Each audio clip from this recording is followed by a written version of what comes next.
श्री नानक पद पंकज बंदन, पद पंकज बंदन। सिमरो अंगद दोख निकंदन,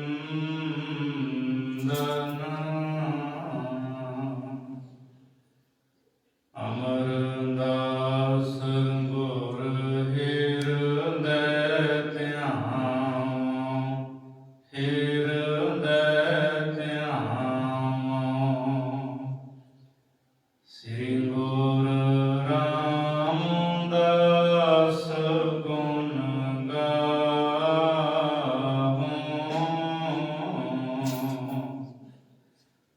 गुर अर्जन विघ्नन के नाशक, विघ्नन के नाशक।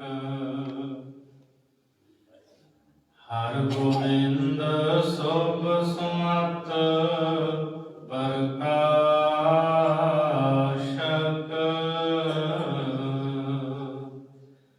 श्री हर राय नमो कर जोरी, नमो कर जोरी। गुर हर कृष्ण मनाए बहोरी,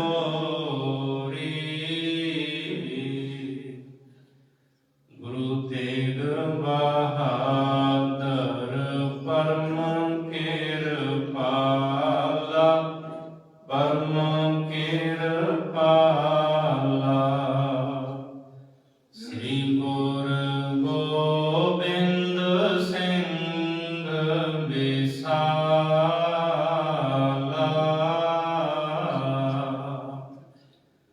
तरौं तरा पर पुन पुन सीसा, पुन पुन सीसा। बंदों बार बार जगदीसा,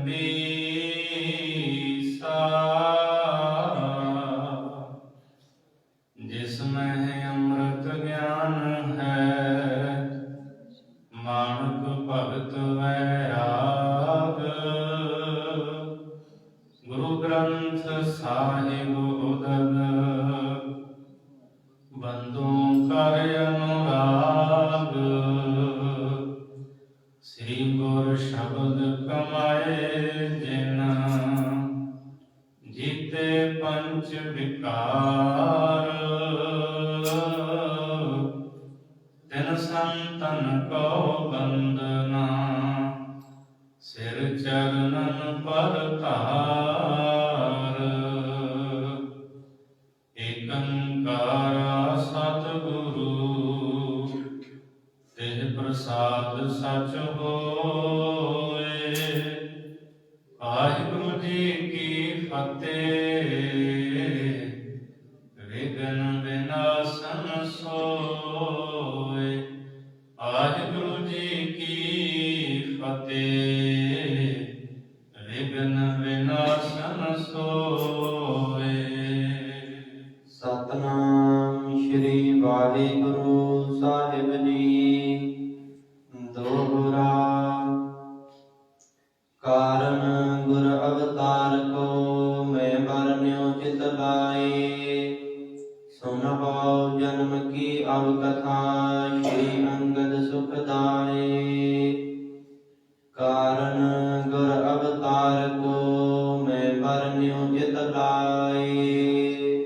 वाहिगुरु जी का खालसा, वाहिगुरु जी की फतेह। परम सम्मानयोग जुग जुग अटल, चवर छतर तखत दे मालक, दसां पातशाहियां दी जोत। ਧੰਨ ਸਤਿਗੁਰੂ ਸ੍ਰੀ ਗੁਰੂ ਗ੍ਰੰਥ ਸਾਹਿਬ ਸੱਚੇ ਪਾਤਸ਼ਾਹ ਜੀ ਦੀ ਪਵਿੱਤਰ ਹਜ਼ੂਰੀ ਦੇ ਅੰਦਰ ਹਾਜ਼ਰੀਆਂ ਭਰ ਰਹੀ ਗੁਰੂ ਰੂਪ ਗੁਰੂ ਖਾਲਸਾ ਸਾਧ ਸੰਗਤ ਜੀ, ਧੰਨ ਧੰਨ ਸਤਿਗੁਰੂ ਸ੍ਰੀ ਗੁਰੂ ਨਾਨਕ ਦੇਵ ਸੱਚੇ ਪਾਤਸ਼ਾਹ ਮਹਾਰਾਜ ਜੀ ਦੇ ਪ੍ਰਕਾਸ਼ ਪੁਰਬ ਦੇ ਸੰਬੰਧ ਵਿੱਚ ਆਪਾਂ ਕੁਝ ਦਿਨਾਂ ਤੋਂ ਗੁਰ ਇਤਿਹਾਸ ਦੀ ਕਥਾ ਵਿਚਾਰ ਆਰੰਭ ਕੀਤੀ ਹੈ। ਕੱਲ ਆਪ ਜੀ ਨੇ ਪ੍ਰਸੰਗ ਸਰਵਣ ਕੀਤਾ ਸੀ, ਧੰਨ ਸਤਿਗੁਰੂ ਗੁਰੂ ਨਾਨਕ ਦੇਵ ਸੱਚੇ ਪਾਤਸ਼ਾਹ ਮਹਾਰਾਜ ਜੀ ਦਾ ਆਉਣ ਦਾ ਕੀ ਕਾਰਨ ਸੀ। ਧਰਤੀ ਦੀ ਪੁਕਾਰ, ਵਾਹਿਗੁਰੂ ਪਰਮੇਸ਼ਰ ਦੇ ਚਰਨਾਂ ਵਿੱਚ ਧਰਤੀ ਨੇ ਪੁਕਾਰ ਕੀਤੀ। ਭਾਵ ਇੱਥੋਂ ਦੇ ਲੋਕਾਂ ਤੇ ਜ਼ੁਲਮ ਹੁੰਦਾ ਸੀ, ਲੋਕ ਦੁਖੀ ਸਨ, ਪਾਪਾਂ ਦੇ ਨਾਲ ਗ੍ਰਸਤ ਸਨ। ਲੋਕਾਂ ਦੀ ਆਤਮਾ ਨੇ ਵਾਹਿਗੁਰੂ ਪਰਮੇਸ਼ਰ ਜੀ ਦੇ ਚਰਨਾਂ ਵਿੱਚ ਅਰਦਾਸ ਕੀਤੀ, ਹੈ ਨਿਰੰਕਾਰ ਤੂੰ ਆਪ ਆ ਕਰਕੇ ਸਾਡੇ ਤੇ ਮਿਹਰ ਕਰ, ਕਿਰਪਾ ਕਰ। ਪੁਕਾਰ ਸੁਣੀ ਗਈ। ਅਕਾਲ ਪੁਰਖ ਵਾਹਿਗੁਰੂ ਜੀ ਨੇ ਭਰੋਸਾ ਦਿੱਤਾ। ਸਾਹਿਬ ਦਾ ਬਚਨ ਅਸੀਂ ਬਾਣੀ ਵਿੱਚ ਪੜ੍ਹਦੇ ਹਾਂ, ਕਲਮਲ ਹੋਈ ਮੇਦਨੀ ਅਰਦਾਸ ਕਰੇ ਲਿਵ ਲਾਏ, ਸੱਚੇ ਸੁਣਿਆ ਕੰਨ ਦੇ ਧੀਰਕ ਦੇਵੈ ਸਹਿਜ ਸੁਭਾਏ। ਸੋ ਇਹ ਸਾਰਾ ਹੀ ਪ੍ਰਸੰਗ ਆਪ ਜੀ ਨੇ ਕੱਲ ਸਰਵਣ ਕੀਤਾ ਹੈ। ਹਜ਼ੂਰ ਦੇ ਆਉਣ ਤੋਂ ਪਹਿਲਾਂ ਕਿਸ ਤਰ੍ਹਾਂ ਇੱਥੇ ਪਾਪ ਸਨ, ਰਾਜੇ ਲੋਕ ਕਸਾਈ ਬਣ ਗਏ। ਕੱਲ ਆਈ ਕੁੱਤੇ ਮੂੰਹੀ, ਖਾਦ ਹਵਾ ਮੁਰਦਾਰ ਗੁਸਾਈ। ਰਾਜੇ ਪਾਪ ਕਮਾਉਂਦੇ, ਉਲਟੀ ਵਾੜ ਖੇਤ ਕੋ ਖਾਈ। ਪਰਜਾ ਅੰਨੀ ਗਿਆਨ ਬਿਨ, ਕੂੜ ਕੁਸਤ ਮੁਖ ਅਲਾਈ। ਸੋ ਇਹ ਸਾਰਾ ਪ੍ਰਸੰਗ ਆਪ ਜੀ ਨੇ ਸਰਵਣ ਕੀਤਾ ਹੈ।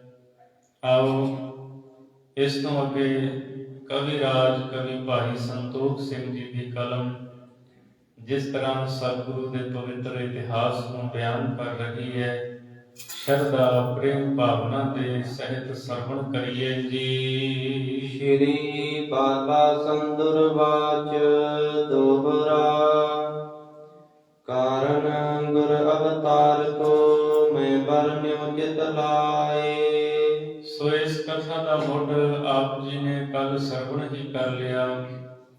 ਖਡੂਰ ਸਾਹਿਬ ਦੀ ਧਰਤੀ ਤੇ ਭਾਈ ਬਾਲਾ ਜੀ ਸਤਿਗੁਰੂ ਅੰਗਦ ਦੇਵ ਮਹਾਰਾਜ ਜੀ ਨੂੰ ਹੋਰ ਗੁਰੂ ਕੇ ਪਿਆਰੇ ਸਿੱਖ ਬੈਠੇ ਨੇ, ਗੁਰੂ ਨਾਨਕ ਸਾਹਿਬ ਮਹਾਰਾਜ ਜੀ ਦੀ ਕਥਾ ਸਰਵਣ ਕਰਵਾ ਰਹੇ ਹੈ।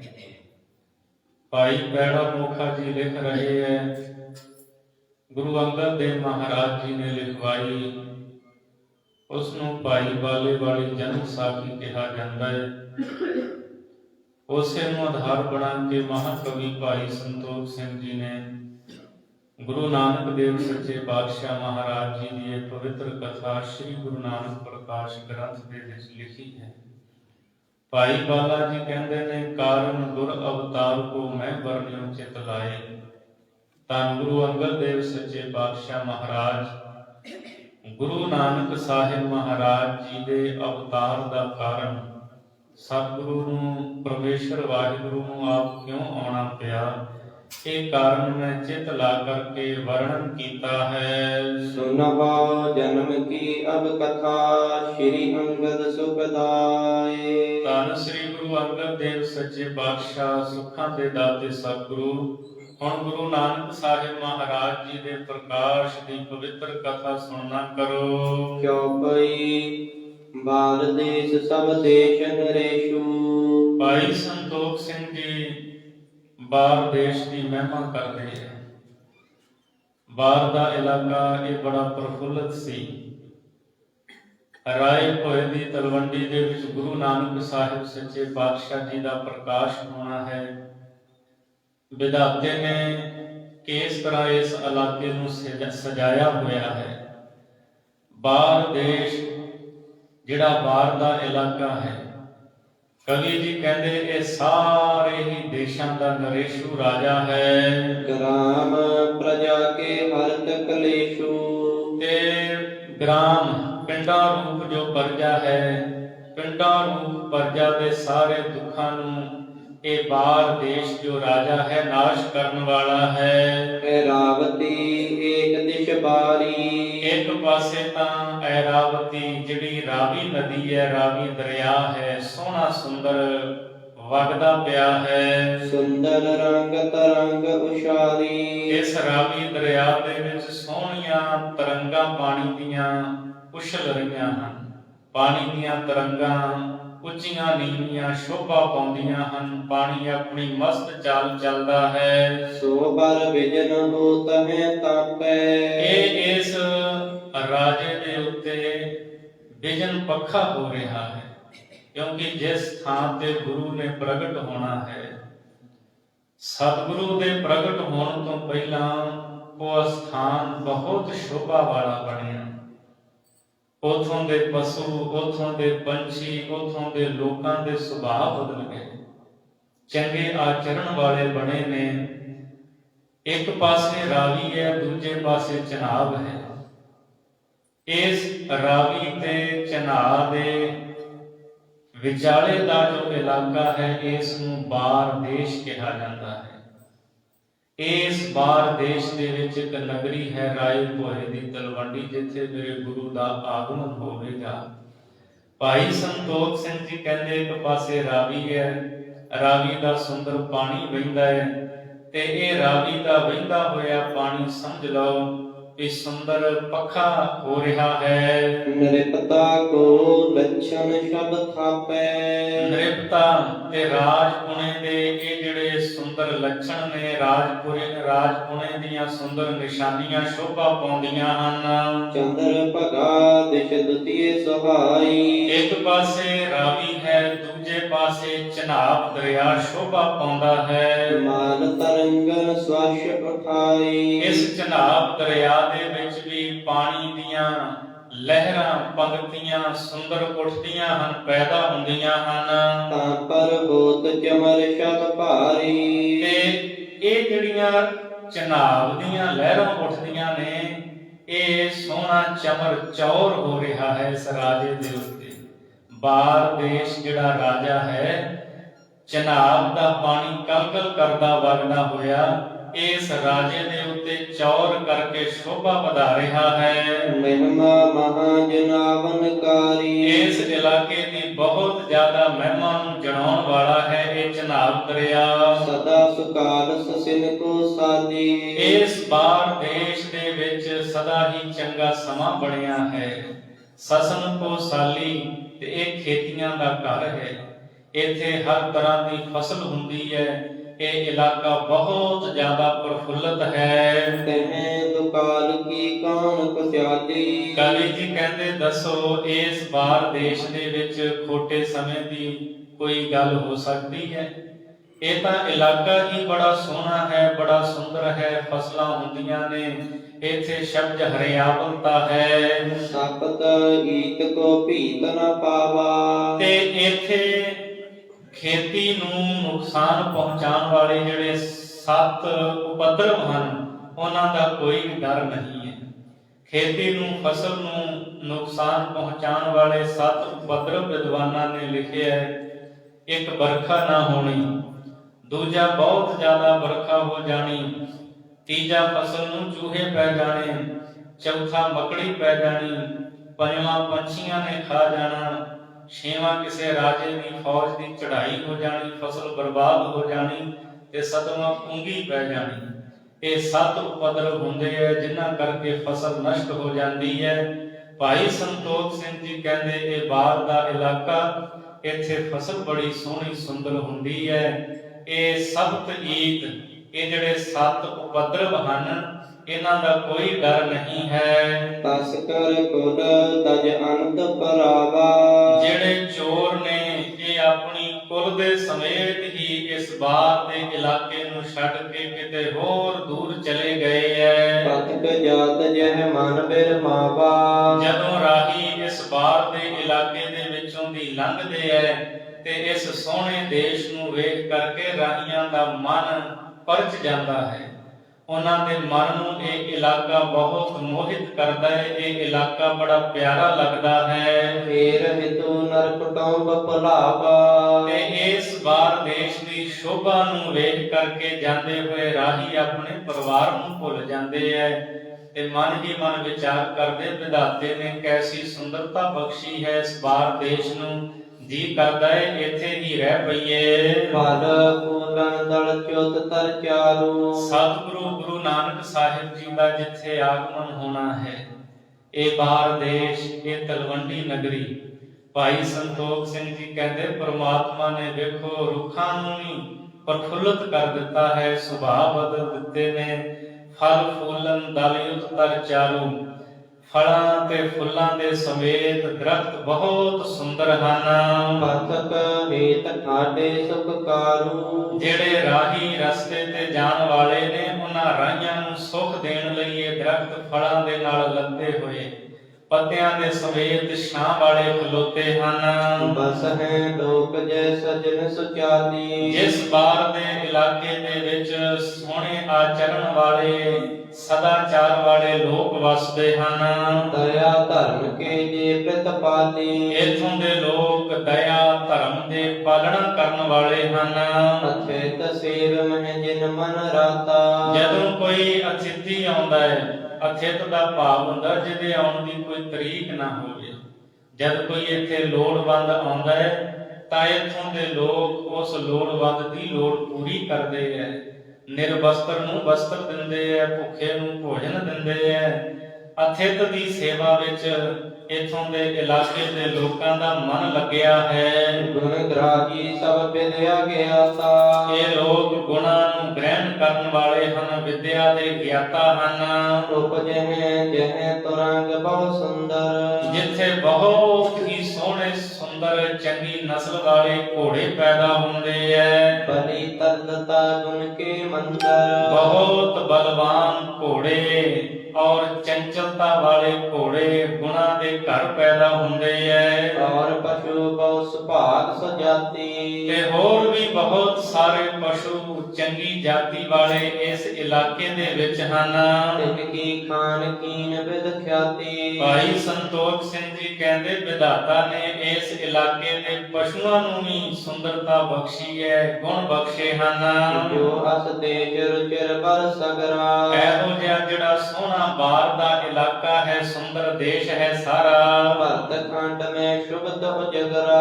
ਭਾਰਤ ਖੰਡ ਦੇ ਵਿੱਚ ਪ੍ਰਗਟ ਹੀ ਇਹ ਬਾਹਰ ਦਾ ਦੇਸ਼ ਸੋਭਾ ਪਾਉਂਦਾ ਹੈ। ਤਹਿ ਮੈਂ ਤਲਵੰਡੀ ਭਲ ਨਗਰੀ। ਇਸ ਬਾਹਰ ਦੇਸ਼ ਦੇ ਵਿੱਚ ਇੱਕ ਨਗਰੀ ਹੈ, ਇੱਕ ਪਿੰਡ ਹੈ ਜਿਹਨੂੰ ਤਲਵੰਡੀ ਕਹਿੰਦੇ ਹੈ। ਇਸ ਨੂੰ ਰਾਏ ਭੋਏ ਦੀ ਤਲਵੰਡੀ ਕਿਹਾ ਜਾਂਦਾ ਹੈ। ਰਾਏ ਬੁਲਾਰ ਦੇ ਪਿਤਾ ਰਾਏ ਭੋਏ ਨੇ ਇਹ ਨਗਰ ਵਸਾਇਆ ਸੀ। ਉਹਦੇ ਨਾਮ ਤੇ ਇਸ ਨਗਰੀ ਦਾ ਨਾਮ ਹੋਇਆ ਰਾਏ ਭੋਏ ਦੀ ਤਲਵੰਡੀ। ਕਵੀ ਜੀ ਕਹਿੰਦੇ ਬਾਹਰ ਦੇਸ਼ ਦੇ ਵਿੱਚ ਇਹ ਸੋਹਣੀ ਤਲਵੰਡੀ ਨਗਰੀ ਹੈ। ਪਿਆਰ ਪਰਨ ਕਰ ਪੂਰਤ ਸਗਰੀ। ਇਸ ਤਲਵੰਡੀ ਨਗਰੀ ਦੇ ਵਿੱਚ ਚਾਰੇ ਹੀ ਵਰਣਾਂ ਦੇ ਲੋਕ ਰਹਿੰਦੇ ਨੇ, ਬ੍ਰਾਹਮਣ, ਖੱਤਰੀ, ਵੈਸ਼ ਤੇ ਸ਼ੂਦਰ। ਚਾਰੇ ਵਰਣਾਂ ਦੇ ਲੋਕ ਇਸ ਨਗਰੀ ਵਿੱਚ ਵਸਦੇ ਹਨ। ਜੇ ਕੇ ਤੌਂ ਦਿਸ਼ ਬਾਗ ਸੁਹਾਵਾ। ਇਸ ਤਲਵੰਡੀ ਨਗਰੀ ਦੇ ਚਾਰੇ ਪਾਸੇ ਸੋਹਣਾ ਸੁੰਦਰ ਬਾਗ ਸ਼ੋਭਾ ਪਾਉਂਦਾ ਹੈ। ਕੁਸਮ ਬਾਟਿਕਾ ਬਹੁ ਸ਼ਬ ਪਾਵਾ। ਤਲਵੰਡੀ ਨਗਰੀ ਦੇ ਆਲੇ ਦੁਆਲੇ ਫੁੱਲਾਂ ਦੀਆਂ ਬਗੀਚੀਆਂ, ਖਿੜੇ ਹੋਏ ਫੁੱਲ ਬਹੁਤ ਇਸ ਨਗਰੀ ਦੀ ਸ਼ੋਭਾ ਨੂੰ ਵਧਾ ਰਹੇ ਹਨ। ਨਗਰ ਕੋਟ ਦਿੜ ਬਨਿਓ ਉਤੰਗਾ। ਨਗਰ ਦਾ ਕੋਟ, ਪਿੰਡ ਦੇ ਦੁਆਲੇ ਜਿਹੜੀ ਫਸੀਲ ਬਣੀ ਹੋਈ ਹੈ। ਪੁਰਾਣੇ ਸਮੇਂ ਵਿੱਚ ਫਸੀਲ ਹੁੰਦੀ ਸੀ, ਜਿਵੇਂ ਪਿੰਡ ਦੇ ਦੁਆਲੇ ਫਿਰਨੀ ਹੈ, ਪਿੰਡ ਦੇ ਆਲੇ ਦੁਆਲੇ ਕੰਧ ਹੋਇਆ ਕਰਦੀ ਸੀ। ਪਿੰਡ ਇੱਕ ਕਿਲੇ ਦੇ ਵਿੱਚ ਵਸਿਆ ਕਰਦਾ ਸੀ ਕਿ ਕੋਈ ਬਾਹਰੋਂ ਹਮਲਾਵਰ ਆ ਕਰਕੇ ਪਿੰਡ ਵਿੱਚ ਹਮਲਾ ਨਾ ਕਰੇ। ਪਿੰਡ ਦੀ ਫਸੀਲ ਜਿਹੜੀ ਹੈ ਤਲਵੰਡੀ ਦੀ ਉੱਚੀ ਬਣੀ ਹੋਈ ਹੈ। ਮਤਸਰ ਧਰਤਾ ਜੋ ਖਿਰ ਸੰਗਾ। ਤੇ ਇਹ ਬਣੀ ਹੋਈ ਉੱਚੀ ਫਸੀਲ, ਪਿੰਡ ਦੇ ਦੁਆਲੇ ਬਣੀ ਹੋਈ ਉੱਚੀ ਕੰਧ ਪਹਾੜਾਂ ਦੀ ਬਰਾਬਰਤਾ ਹੀ ਕਰਦੀ ਹੈ। ਘਟਾ ਘਟਾ ਸੰਗਰਤ ਬਿਲਾਸਾ। ਔਰ ਇਸ ਤਲਵੰਡੀ ਨਗਰ ਦੀਆਂ ਜਿਹੜੀਆਂ ਅਟਾਰੀਆਂ ਹਨ, ਕਵੀ ਜੀ ਕਹਿੰਦੇ ਇਹ ਘਟਾ ਬੱਦਲਾਂ ਦੇ ਨਾਲ ਗੱਲਾਂ ਕਰਦੀਆਂ ਹਨ। ਇਸ ਤਲਵੰਡੀ ਨਗਰੀ ਦੀਆਂ ਅਟਾਰੀਆਂ ਬਹੁਤ ਉੱਚੀਆਂ ਬਣੀਆਂ ਹੋਈਆਂ ਹਨ। ਮਨਹਾ ਨਿਰੋਧਨ ਕੀ ਆਸਾ, ਮਾਨੋ ਬੱਦਲਾਂ ਨੂੰ ਰੋਕਣ ਦੀ ਮਨ ਵਿੱਚ ਆਸ ਰੱਖ ਕੇ ਬੈਠੀਆਂ ਨੇ। ਇੰਨੀਆਂ ਉੱਚੀਆਂ ਅਟਾਰੀਆਂ ਬੱਦਲਾਂ ਦੇ ਨਾਲ ਛੁੰਝੀਆਂ ਹੋਈਆਂ ਹਨ। ਮੰਦਰ ਜੈ ਸੁੰਦਰ ਸ਼ਬ ਪਾਈ, ਜਿਸ ਤਲਵੰਡੀ ਦੇ ਵਿੱਚ ਬਣੇ ਹੋਏ ਸੋਹਣੇ ਮੰਦਰ, ਸੋਹਣੇ ਮਹਿਲ ਬਹੁਤ ਸ਼ੋਭਾ ਪਾਉਂਦੇ ਐ। ਸਰਬ ਰਤਨ ਮਹਿ ਜੇ ਸੁਖਦਾਈ, ਤਲਵੰਡੀ ਨਗਰੀ ਦੇ ਵਿੱਚ ਐਸੇ ਘਰ ਬਣੇ ਹੋਏ ਐ ਜਿਹੜੇ ਸਾਰੀਆਂ ਰੁੱਤਾਂ ਦੇ ਵਿੱਚ ਸ਼ੋਭਾ ਪਾਉਣ ਵਾਲੇ ਐ। ਹਰ ਰੁੱਤ ਦੇ ਵਿੱਚ ਇਥੋਂ ਦੇ ਘਰ ਸੁਖਦਾਈ ਹਨ। ਗਰਮੀਆਂ ਦੇ ਮੌਸਮ ਵਿੱਚ ਇਹਨਾਂ ਘਰਾਂ ਵਿੱਚ ਬੈਠਿਆਂ ਗਰਮੀ ਨਹੀਂ ਲੱਗਦੀ, ਸਰਦੀਆਂ ਵਿੱਚ ਇਹਨਾਂ ਘਰਾਂ ਵਿੱਚ ਬੈਠਿਆਂ ਠੰਡ ਨਹੀਂ ਲੱਗਦੀ। ਸਾਰੀਆਂ ਰੁੱਤਾਂ ਦੇ ਵਿੱਚ ਇਥੋਂ ਦੇ ਘਰ ਸੁਖਦਾਈ ਹਨ। ਕਲਸ਼ਾ ਪਦ ਸੰਵਿਪਨੀ ਭੂਰੀ, ਔਰ ਤਲਵੰਡੀ ਨਗਰ ਦੇ ਜਿਹੜੇ ਬਾਜ਼ਾਰ ਨੇ, ਇਥੋਂ ਦੀਆਂ ਮੰਡੀਆਂ ਜਿਹੜੀਆਂ ਨੇ ਬਹੁਤ ਹੀ ਸੁੰਦਰ ਹਨ। ਕਵੀ ਜੀ ਕਹਿੰਦੇ ਚੌਪੜ ਵਰਗੀਆਂ ਇਥੋਂ ਦੀਆਂ ਸੁੰਦਰ ਮੰਡੀਆਂ ਹਨ। ਬਨਜ ਸੋਜ ਸੋ ਆਪਨ ਪੂਰੀ, ਇੱਥੇ ਹੱਟੀਆਂ ਦੇ ਉੱਤੇ ਸਾਜੋ ਸਮਾਨ ਹਰ ਤਰ੍ਹਾਂ ਦਾ ਪੂਰਾ ਭਰਿਆ ਹੋਇਆ ਹੈ। ਦੁਕਾਨਾਂ ਧਨ ਮਾਲ ਦੇ ਨਾਲ, ਸਾਜੋ ਸਮਾਨ ਸਮਗਰੀ ਦੇ ਨਾਲ ਭਰੀਆਂ ਹੋਈਆਂ ਹਨ। ਸ਼੍ਰੀ ਨਾਨਕ ਆਗਮ ਕੇ ਹੇਤੂ, ਦੀਨ ਦੁਨੀ ਦੇ ਮਾਲਕ ਧੰਨ ਸ਼੍ਰੀ ਗੁਰੂ ਨਾਨਕ ਦੇਵ ਮਹਾਰਾਜ ਜੀ ਦੇ ਆਉਣ ਦੇ ਵਾਸਤੇ ਰਚਿ ਸੁਰਗ ਵਿਦ ਸੁਖ ਸੰਕੇਤੂ, ਵਿਧਾਤੇ ਨੇ ਇਹ ਸੁਰਗ ਨਗਰੀ ਹੀ ਰਚੀ ਹੈ। ਪਰਮੇਸ਼ਰ ਨੇ ਇਸ ਤਲਵੰਡੀ ਨੂੰ ਸੋਹਣਾ ਰਚਿਆ, ਸੋਹਣਾ ਸਜਾਇਆ ਹੈ। ਸੁਰਪੀ ਖੀਰ ਪਯੂਖ ਸਮਾਨਾ, ਇਸ ਤਲਵੰਡੀ ਨਗਰੀ ਦੀਆਂ ਜਿਹੜੀਆਂ ਗਾਵਾਂ ਹਨ, ਮੱਝਾਂ ਹਨ, ਉਹ ਵੀ ਪ੍ਰਫੁੱਲਤ ਹਨ। ਉਹਨਾਂ ਦਾ ਦੁੱਧ ਪਯੂਖ ਅੰਮ੍ਰਿਤ ਦੇ ਸਮਾਨ ਹੈ। ਸੁਰ ਸਮ ਸੁੰਦਰ ਮਨੋਜ ਸੁਜਾਨਾ, ਇਥੋਂ ਦੇ ਤਲਵੰਡੀ ਦੇ ਲੋਕ ਦੇਵਤਿਆਂ ਵਰਗੇ ਸੁਭਾਅ ਵਾਲੇ ਨੇ। ਗੁਰੂ ਨਾਨਕ ਸਾਹਿਬ ਜੀ ਦੇ ਆਉਣ ਤੋਂ ਪਹਿਲਾਂ ਇਹ ਨਗਰੀ ਕਿੰਨੀ ਸੋਹਣੀ ਤੇ ਸੁੰਦਰ ਸਜ ਗਈ ਹੈ। ਪਸ਼ੂ ਪੰਛੀ, ਇਥੋਂ ਦੀ ਬਨਸਪਤੀ ਸਾਰੀ ਹੀ ਮੌਲ ਗਈ ਹੈ, ਪ੍ਰਫੁੱਲਤ ਹੋ ਗਈ ਹੈ। ਲੋਕ ਦੇਵਤਿਆਂ ਵਰਗੇ ਸੁੰਦਰ ਸੁਭਾਅ ਵਾਲੇ ਹਨ। ਜੇ ਕੀ ਰਚਨਾ ਹੈ ਰਬ ਚਿਤਰਾ, ਜਿਸ ਤਲਵੰਡੀ ਨਗਰੀ ਦੀ ਸੋਹਣੀ ਸੁੰਦਰ ਰਚਨਾ ਨੂੰ ਵੇਖ ਕਰਕੇ ਵਿਸ਼ਕਰਮਾ ਹੋਇਓ ਚਿਤ ਚਿਤਰਾ, ਵਿਸ਼ਕਰਮਾ ਦੇਵਤਾ ਵੀ ਮਨ ਵਿੱਚ ਹੈਰਾਨ ਹੋ ਗਿਆ ਵੀ ਐਸੀ ਸੋਹਣੀ ਸੁੰਦਰ ਨਗਰੀ ਵਿਧਾਤੇ ਨੇ ਸਿਰਜੀ ਹੈ। ਸ਼ਰਤ ਪਾਠੀ ਹੋਤੀ ਤਤ ਵੇਤੂ, ਇਸ ਤਲਵੰਡੀ ਨਗਰੀ ਦੇ ਵਿੱਚ ਵੇਦਾਂ ਦੀਆਂ ਸ਼ਰੂਤਾਂ ਨੂੰ ਉਚਾਰਨ ਵਾਲੇ ਵੇਦ ਪਾਠੀ ਹਨ। ਯੱਗ ਕਰਨ ਵਾਲੇ, ਯੱਗ ਵਿੱਚ ਆਹੂਤੀ ਦੇਣ ਵਾਲੇ ਰਹਿੰਦੇ ਐ। ਘਟ ਕਰਮੀ ਕ੍ਰਿਤ ਕੇਵਲ ਹੇਤੂ, ਇੱਥੇ ਉਹ ਬ੍ਰਾਹਮਣ ਲੋਕ ਰਹਿੰਦੇ ਐ ਜਿਹੜੇ ਕੇਵਲ ਮੁਕਤੀ ਦੇ ਵਾਸਤੇ 6 ਕਰਮਾਂ ਨੂੰ ਕਰਨ ਵਾਲੇ ਐ। ਬ੍ਰਾਹਮਣ ਦੇ ਖਟ ਕਰਮ ਸਨ: ਵਿਦਿਆ ਪੜ੍ਹਨੀ, ਵਿਦਿਆ ਪੜਾਉਣੀ, ਦਾਨ ਦੇਣਾ, ਦਾਨ ਲੈਣਾ, ਯੱਗ ਕਰਨਾ ਤੇ ਯੱਗ ਕਰਾਉਣਾ।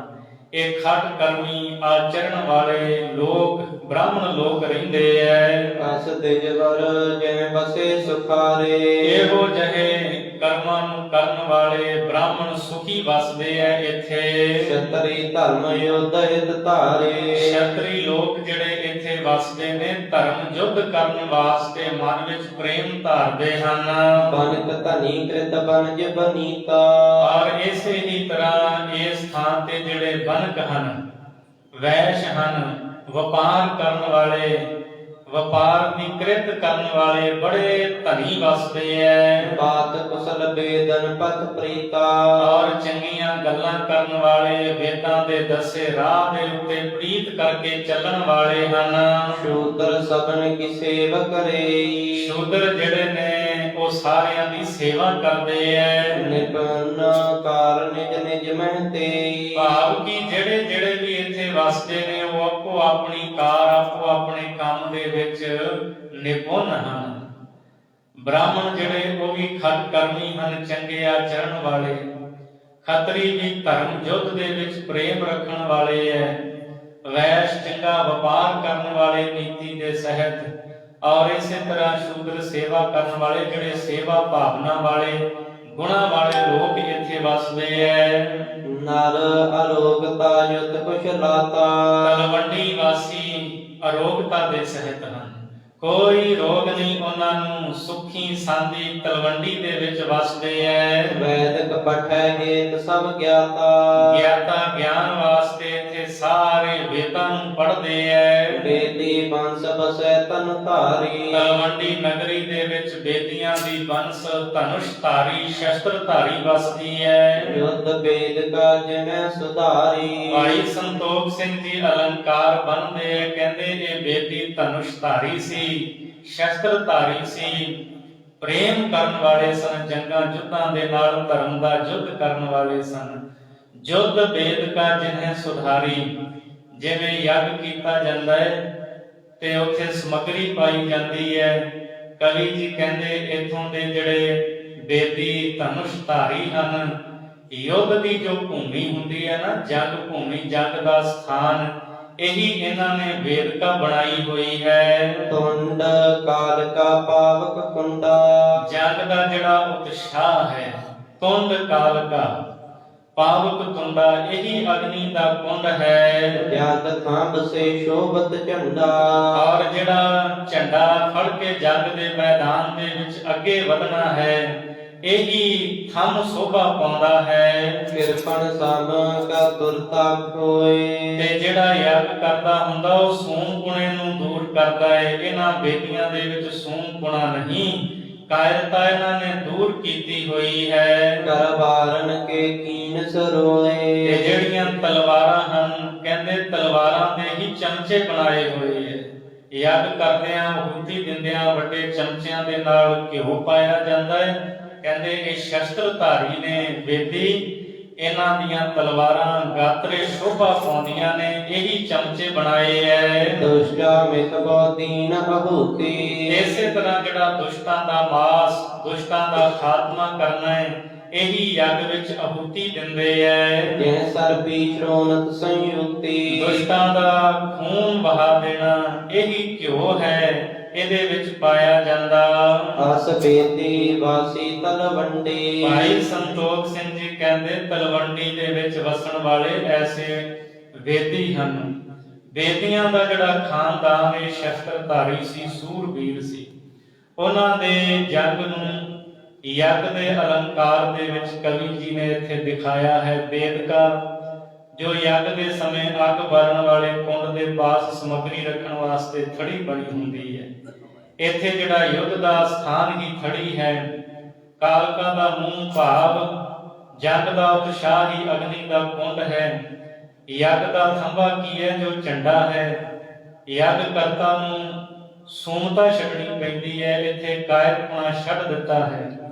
ਯੱਗ ਦੇ ਵਿੱਚ ਘਿਓ, ਤਿਲ, ਜਵ ਆਦਿ ਸਮੱਗਰੀ ਨੂੰ ਚੁੱਕਣ ਲਈ ਜੋ ਚਮਚੇ ਹੁੰਦੇ ਆ, ਇੱਥੇ ਕਿਰਪਾਨਾਂ ਹੀ ਚਮਚੇ ਹਨ।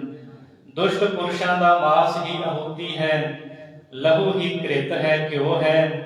ਐਸੇ ਬੇਦੀ ਖਾਨਦਾਨ ਤਲਵੰਡੀ ਦੇ ਵਾਸੀ ਹਨ। ਜਿਨਕੀ ਬੌਕੀਰਤ ਜਗ ਮੰਡੀ। ਜਿਨ੍ਹਾਂ ਬੇਦੀਆਂ ਦੀ ਬਹੁਤ ਸ਼ੋਭਾ ਸੰਸਾਰ ਦੇ ਵਿੱਚ ਹੁੰਦੀ ਹੈ। ਕਿਰਨ ਕਾਲ ਤੈ ਰਹਿਤ ਬਿਤਾਈ। ਲੰਮਾ ਸਮਾਂ ਇਸ ਤਲਵੰਡੀ ਨਗਰੀ ਦੇ ਵਿੱਚ ਰਹਿੰਦਿਆਂ ਇਹਨਾਂ ਬੇਦੀਆਂ ਨੇ ਬਤੀਤ ਕੀਤਾ।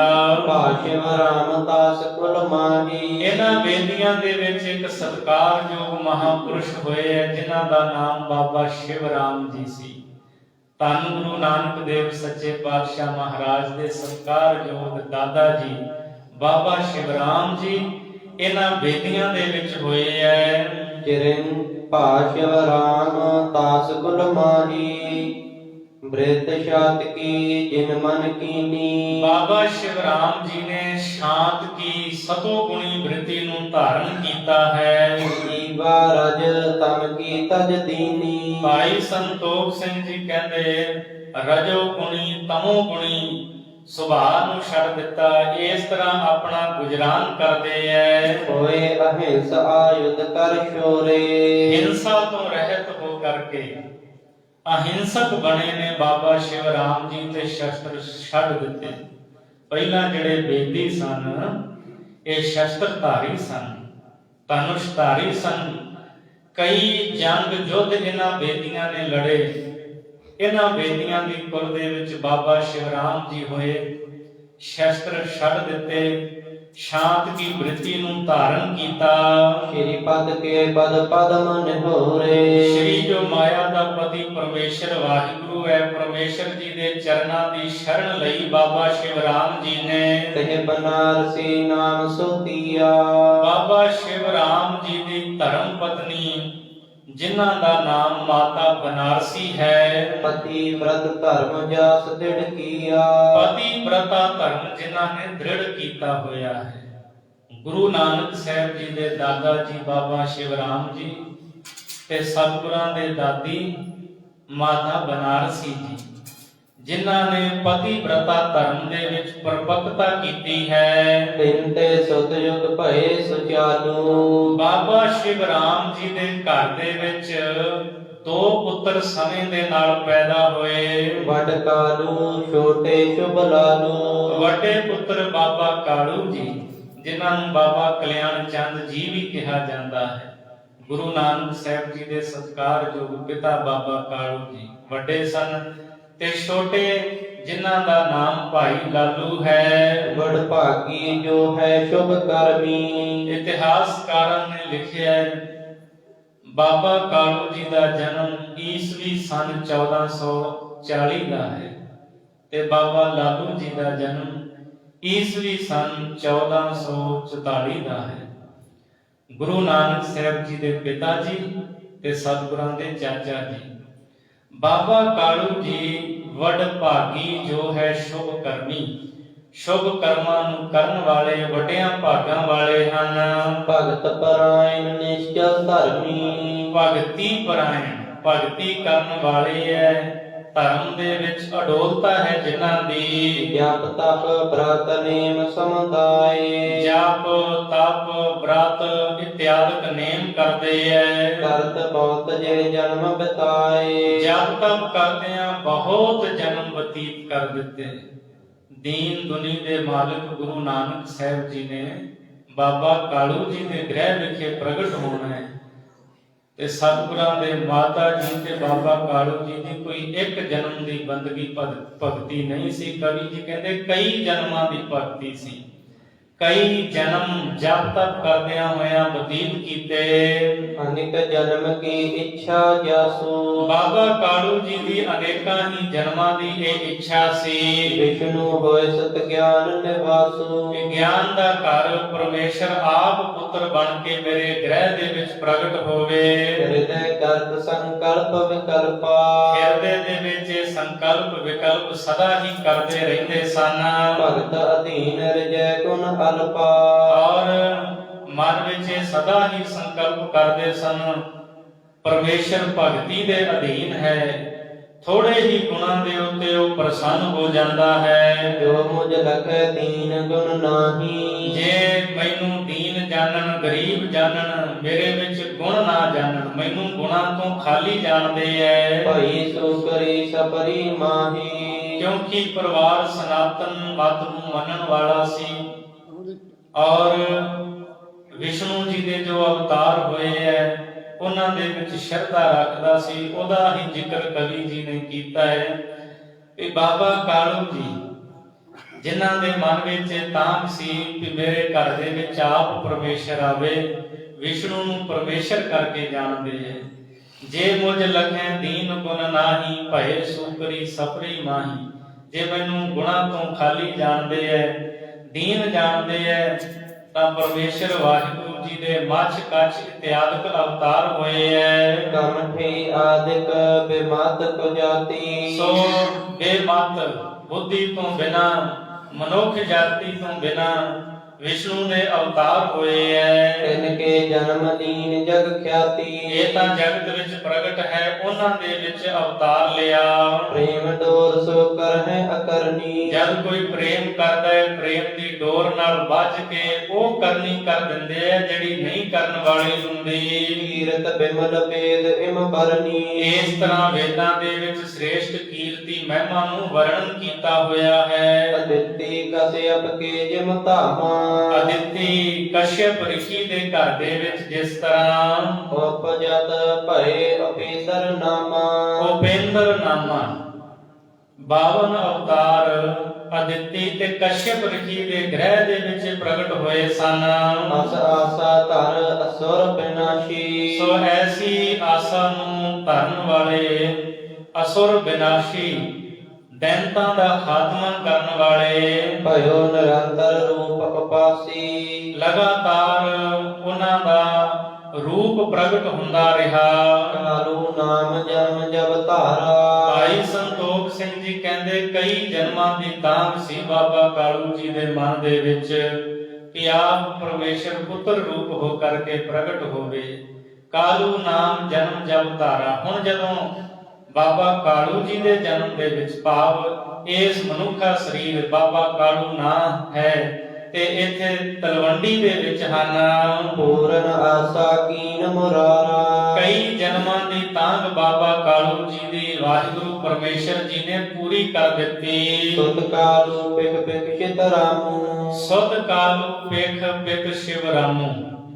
ਬਾਬਾ ਕਾਲੂ ਜੀ ਦੇ ਪਿਤਾ ਬਾਬਾ ਸ਼ਿਵਰਾਮ ਜੀ ਨੇ ਆਪਣੇ ਸੁਪੁੱਤਰ ਬਾਬਾ ਕਾਲੂ ਜੀ ਨੂੰ ਵੇਖ ਕਰਕੇ ਪਾਨ ਗ੍ਰਹਿਣ ਕੀਏ ਕੀਰਤ ਧਾਮੂ। ਜਦ ਬਾਬਾ ਕਾਲੂ ਜੀ ਵੱਡੇ ਹੋਏ ਤਾਂ ਬਾਬਾ ਸ਼ਿਵਰਾਮ ਜੀ ਨੇ ਆਪਣੇ ਸੁਪੁੱਤਰ ਬਾਬਾ ਕਾਲੂ ਦਾ ਵਿਆਹ ਕਰ ਦਿੱਤਾ।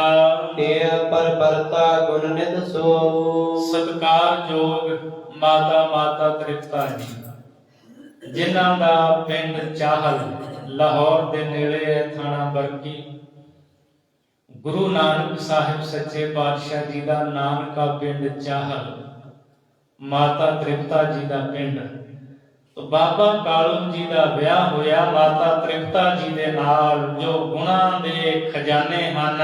तेहे सुशीलता कह सक को।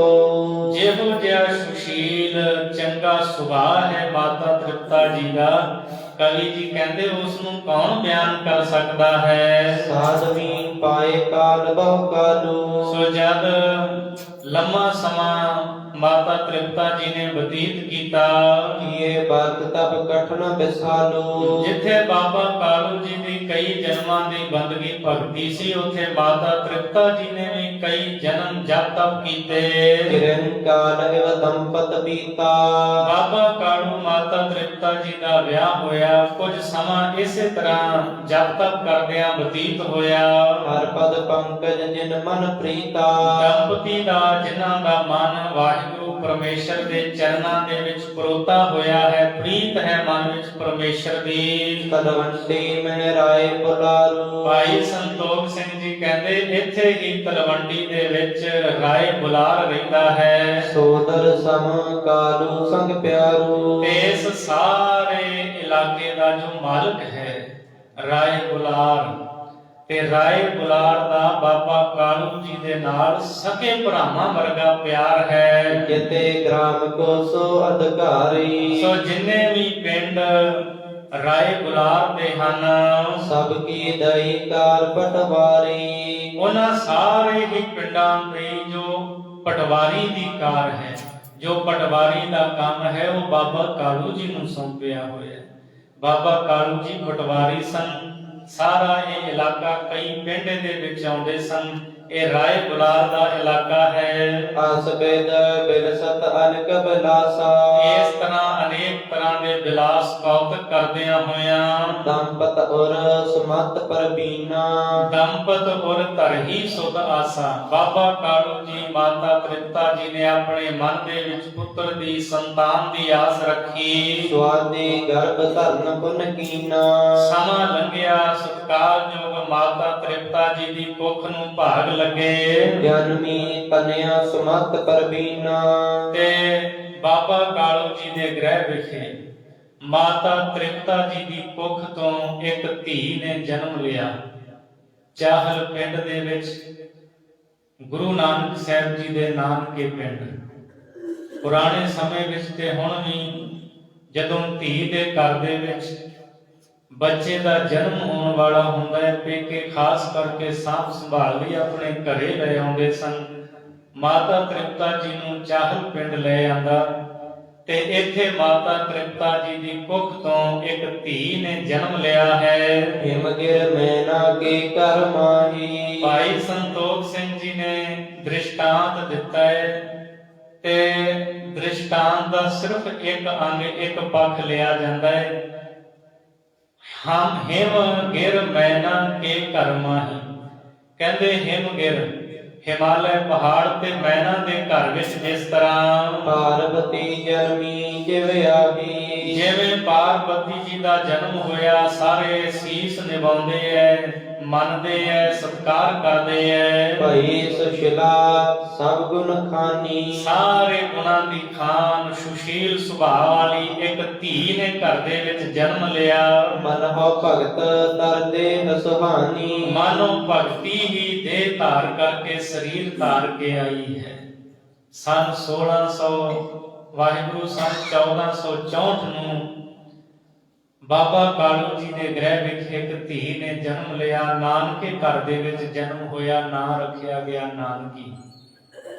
ਗੁਰੂ ਨਾਨਕ ਸਾਹਿਬ ਸੱਚੇ ਪਾਤਸ਼ਾਹ ਦੇ ਸਤਿਕਾਰਯੋਗ ਭੈਣ ਬੇਬੇ ਨਾਨਕੀ ਜੀ ਧੰਨ ਗੁਰੂ ਨਾਨਕ ਦੇਵ ਮਹਾਰਾਜ ਸੱਚੇ ਪਾਤਸ਼ਾਹ ਜੀ ਤੋਂ 5 ਸਾਲ ਵੱਡੇ ਸਨ ਉਮਰ ਵਿੱਚ। ਗੁਰੂ ਨਾਨਕ ਸਾਹਿਬ ਜੀ ਨੂੰ ਪਰਮੇਸ਼ਰ ਕਰਕੇ ਬੇਬੇ ਨਾਨਕੀ ਨੇ ਜਾਣਿਆ। ਆਪਣੇ ਵੀਰ ਨੂੰ ਅਥਾਹ ਪਿਆਰ ਦਿੱਤਾ, ਪਿਆਰ ਕੀਤਾ ਤੇ ਗੁਰੂ ਨਾਨਕ ਸਾਹਿਬ ਜੀ ਸੁਲਤਾਨਪੁਰ ਦੇ ਵਿੱਚ ਜਦ ਬੇਬੇ ਨਾਨਕੀ ਦਾ ਵਿਆਹ ਹੋਇਆ, ਆਪਣੇ ਵੀਰ ਨੂੰ ਇੱਥੇ ਲੈ ਆਏ ਤੇ ਭਾਈ ਫਰਿੰਦੇ ਦੇ ਕੋਲ ਜਦੋਂ ਰਬਾਬ ਲੈਣ ਵਾਸਤੇ ਸਤਿਗੁਰੂ ਗੁਰੂ ਨਾਨਕ ਸਾਹਿਬ ਨੇ ਭਾਈ ਮਰਦਾਨੇ ਨੂੰ ਭੇਜਿਆ ਸੀ, ਤਾਂ ਰਬਾਬ ਲੈਣ ਲਈ ਉਹ ਪੈਸੇ ਬੇਬੇ ਨਾਨਕੀ ਨੇ ਦਿੱਤੇ ਸਨ। ਭਾਈ ਮਰਦਾਨਾ ਉਹਨਾਂ ਪੈਸਿਆਂ ਨੂੰ ਲੈ ਕੇ ਗਿਆ, ਭਾਈ ਫਰਿੰਦੇ ਪਾਸੋਂ ਰਬਾਬ ਲਿਆਂਦਾ। ਦੇਸ਼ਾਂ ਵਿਦੇਸ਼ਾਂ ਦਾ ਗੁਰੂ ਨਾਨਕ ਸਾਹਿਬ ਨੇ ਰਟਨ ਕੀਤਾ ਤੇ ਸੁਲਤਾਨਪੁਰ ਤੋਂ ਜਿਸ ਵੇਲੇ ਉਦਾਸੀਆਂ ਸ਼ੁਰੂ ਕੀਤੀਆਂ ਸੀ, ਤਾਂ ਬੇਬੇ ਨਾਨਕੀ ਨੇ ਕਿਹਾ ਮੈਂ ਤੁਹਾਡੇ ਦਰਸ਼ਨਾਂ ਤੋਂ ਬਿਨਾਂ ਰਹਿ ਨਹੀਂ ਸਕਦੀ। ਹਜ਼ੂਰ ਨੇ ਕਿਹਾ ਸੀ ਤੁਸੀਂ ਚੇਤੇ ਕਰਿਓ, ਅਸੀਂ ਉਸੇ ਵੇਲੇ ਆ ਕੇ ਹਾਜ਼ਰ ਹੋਇਆ ਕਰਾਂਗੇ। ਜਦੋਂ ਵੀ ਬੇਬੇ ਨਾਨਕੀ ਜੀ ਚੇਤੇ ਕਰਦੇ ਤਾਂ ਗੁਰੂ ਨਾਨਕ ਦੇਵ ਸੱਚੇ ਪਾਤਸ਼ਾਹ ਜੀ ਦਰਸ਼ਨ ਦੇ ਕਰਕੇ ਨਿਹਾਲ ਕਰਦੇ। ਬਹੁਤ ਪਿਆਰ ਸੀ ਬੇਬੇ ਨਾਨਕੀ ਦਾ। ਭਾਵੇਂ ਬੇਬੇ ਨਾਨਕੀ ਦੇ ਘਰ ਵਿੱਚ ਕੋਈ ਸੰਤਾਨ ਨਹੀਂ ਹੋਈ, ਪਰ ਕਦੇ ਆਪਣੇ ਵੀਰ ਤੋਂ ਇਹ ਮੰਗ ਨਹੀਂ ਕੀਤੀ। ਪਰ ਅਖੀਰ ਵੇਲੇ ਇੱਕ ਮੰਗ ਕੀਤੀ ਸੀ। ਜਦੋਂ ਗੁਰੂ ਨਾਨਕ ਸਾਹਿਬ ਜੀ ਤੁਰਨ ਲੱਗੇ ਤੇ ਹੱਥ ਜੋੜ ਕਰਕੇ ਅੱਗੇ ਖਲੋ ਗਏ, ਬੇਬੇ ਨਾਨਕੀ ਜੀ ਕਿਹਾ ਵੀਰ ਜੀ ਮੈਂ ਅੱਜ ਤੱਕ ਕੋਈ ਮੰਗ ਨਹੀਂ ਕੀਤੀ, ਬਸ ਹੁਣ ਇਹ ਮੇਰੀ ਮੰਗ ਤੁਸੀਂ ਪੂਰੀ ਕਰ ਦਵੋ। ਹਜ਼ੂਰ ਜੀ ਕਹਿੰਦੇ ਕੀ? ਤਾਂ ਬੇਬੇ ਨਾਨਕੀ ਜੀ ਕਹਿੰਦੇ ਕੱਲ ਨੂੰ ਮੈਂ ਆਪਣੇ ਇਸ ਪੰਜ ਭੌਤਿਕ ਸਰੀਰ ਨੂੰ ਤਿਆਗ ਜਾਣਾ ਹੈ ਤੇ ਤੁਸੀਂ ਮੇਰੇ ਕੋਲ ਹੋਵੋ, ਤੁਸੀਂ ਮੇਰੀ ਚਿਖਾ ਨੂੰ ਅਗਨੀ ਦਵੋ। ਗੁਰੂ ਨਾਨਕ ਸਾਹਿਬ ਜੀ ਰੁਕ ਗਏ ਤੇ ਅੰਤ ਵੇਲੇ ਬੇਬੇ ਨਾਨਕੀ ਦਾ ਸੰਸਕਾਰ ਵੀ ਵੀਰ ਨੇ ਧੰਨ ਗੁਰੂ ਨਾਨਕ ਦੇਵ ਜੀ ਨੇ ਸੁਲਤਾਨਪੁਰ ਦੀ ਧਰਤੀ ਤੇ ਆਪਣੇ ਹੱਥੀਂ ਕੀਤਾ ਸੀ। ਬਹੁਤ ਪਿਆਰ ਸੀ ਬੇਬੇ ਨਾਨਕੀ ਦਾ ਗੁਰੂ ਨਾਨਕ ਸਾਹਿਬ ਜੀ ਦਾ।